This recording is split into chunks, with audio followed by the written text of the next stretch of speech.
জানো নি একদিন আমি স্কুলে যাইতেছিলাম, হুম। আমার মা পাপা আসছিল, তারা এরপরে হঠাৎ করে একটা ভূত আছে, এরপরে আমি এদিকে পিছতে আগে লাইট খুলতে আইছি, এমনি করে রয়েছি, সবাই এমনি এমনি দেখতেছি। এরপরে জানো নি কি এরপরে হয়েছে? এরপরে এরপরে আমি এদিকে চাইছি, দেখছে আমি এদিকে চাইছি, এরপরে কি রে বাবা কি হয়েছে, এদিকে চাইছি কেন? মা বাবা ওই দেখো ভূত জঙ্গল দাঁত জঙ্গল দাঁত।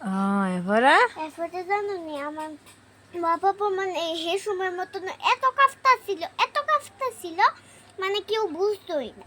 তাহলে আমার হাজবেন্ড দিয়ে আসছিল, ইডিও কাফা হয়েছে আমার ফ্রেন্ড মানে মায়া, হাজবেন্ড দিয়ে এত কাফতাছে কিন্তু বুঝতোই না, সবাই বাচ্চাটা কাফতাছে, এরপর তার মা বাবাও কাফতাছে, সবাই বাচ্চা। এরপর আমার মা বাবা একজন দেখছে, এরপরে কইছে যে ইটি মনে করতেছে এই মায়াটা।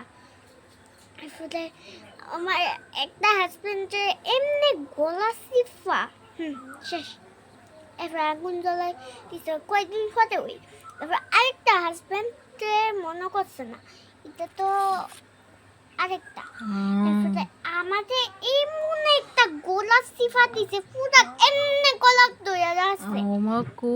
এরপরে এরপর আমি মরে গেছি। এরপরে পাপা কো এ তুই আমার বাচ্চা ইয়ো করছ থেকে দেই। এরপরে